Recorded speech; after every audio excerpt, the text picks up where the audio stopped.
Most Jeep owners are leaving money and protection on the table every single time they drive. The vehicle is loaded with systems meant to reduce wear, improve control, and keep you safe in conditions where a mistake gets costly. Yet the dealer hands over the keys and assumes you will figure it out, which means many drivers never learn what their Jeep can actually do. That gap in knowledge is exactly where the damage starts. Driving in the wrong mode, ignoring a built-in safeguard, or skipping a feature you already paid for can lead to premature wear on tires, brakes, and drivetrain parts that are not cheap to fix. Some owners only discover these features after a breakdown forces them to. You do not have to be one of them. Watch through to the end, because the most overlooked feature on this list is also the one that quietly costs owners the most over time. A Jeep is built to take abuse most vehicles never see. River crossings, rock crawling, sand, snow towing. That capability is the reason you bought it, but capability is only protection if you actually use the systems engineered to manage it. The engineers who built your Jeep assumed you would read the manual. Most owners never do, so the truck protects itself only as well as the driver lets it. The good news is that almost every feature on this list is already in your vehicle right now. You paid for it. You just have to know it exists and when to reach for it. Let me start with the small ones and build to the one that matters most. Number 7, auto start stop and the fact that you can control it. Most newer Jeeps shut the engine off at every red light to save fuel. Owners feel the shutter, hate it, and assume they are stuck with it, so they live with it for years. Here is what they miss. There's a dedicated button, usually marked with an A inside a circular arrow, that turns it off for that drive. More importantly, your battery and starter are doing far more cycles than a normal vehicle. If your battery is aging, the constant restarting can leave you stranded with a no start that feels random. What you may notice is slow cranking on cold mornings or the system refusing to stop the engine at all, which is often the Jeep telling you the battery is weak. What to do instead is simple. Use the button when you want smoother driving and have the battery load tested once a year. A weak battery here is not just a battery problem. It can confuse other electronics. But the next one is worse because most owners think they are using it correctly. Number 6, tow haul mode when you're not towing. Owners assume tow haul is only for trailers, so they skip it on long grades, loaded gear, or steep mountain roads. The truth is that tow haul changes how the transmission shifts and holds gears. Without it, on a long downhill, the transmission may keep up shifting while you ride the brakes the entire way down. That is how brake fade and overheated fluids start. What you may notice is a soft brake pedal near the bottom of a long descent, or a burning smell at the wheels. Many owners blame cheap brakes when the real issue was a missed mode. What to do instead is engage tow haul on any sustained downhill or when carrying real weight.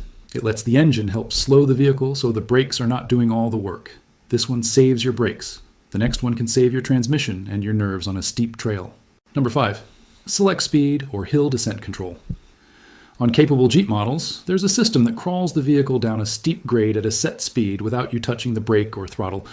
Owners either do not know it exists or are afraid to trust it, so they descend rock or mud by stabbing the brakes, locking a wheel, and sliding. That is how you lose control and how you flat spot a tire or slam the underbody. What you may notice is the vehicle feeling twitchy on descents, or wheels chirping as they lock. What to do instead is learn the button before you need it, ideally on a mild slope first. Let the Jeep meter the speed while you steer. Always confirm your specific model has this feature in the owner's manual because not every trim does. That feature protects you on the way down. The next one protects the most expensive parts underneath you. Number 4, the off-road and vehicle info pages. Buried in the screen menus, most Jeeps show live data. Transmission temperature, oil pressure, coolant, transfer case info, pitch, and roll angles. Owners never open these screens, so they drive blind. This matters because the dashboard warning light is a last resort. By the time the temperature light glows, fluid may already be cooking. The info pages let you see trouble building long before that. What you may notice, if you actually look, is transmission temperature climbing during towing or slow crawling. That is your signal to stop and let it cool. What to do instead is set one of these gauge pages as a favorite. Glance at it on hard drives the way you glance at your speedometer.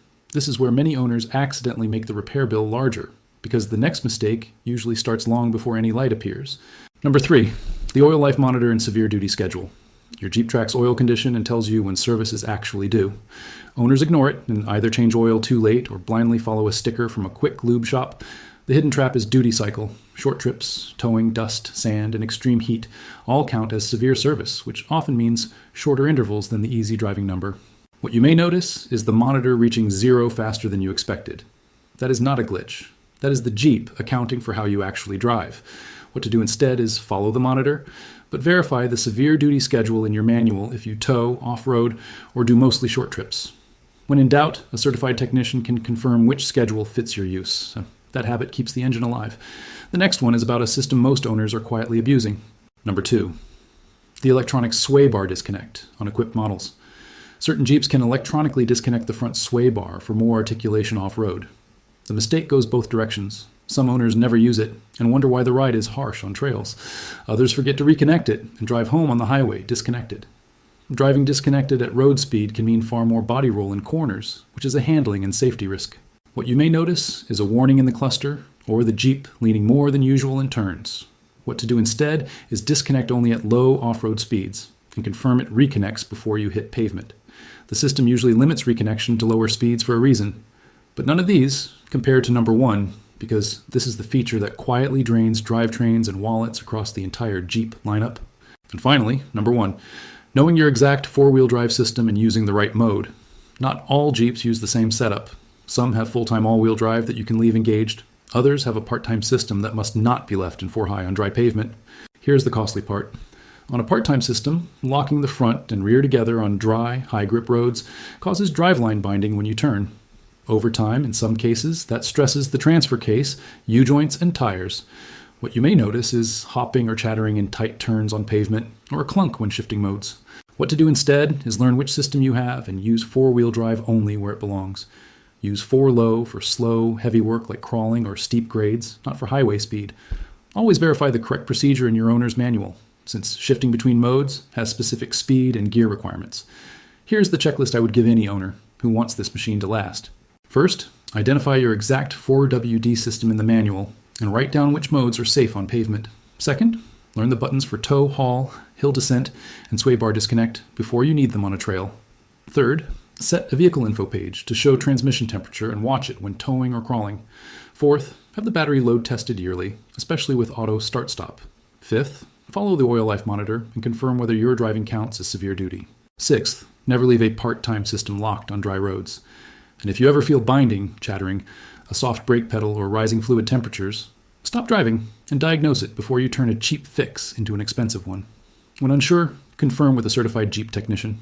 Your Jeep already came with the tools to protect itself. The systems are there. The data is there. The safeguards are there.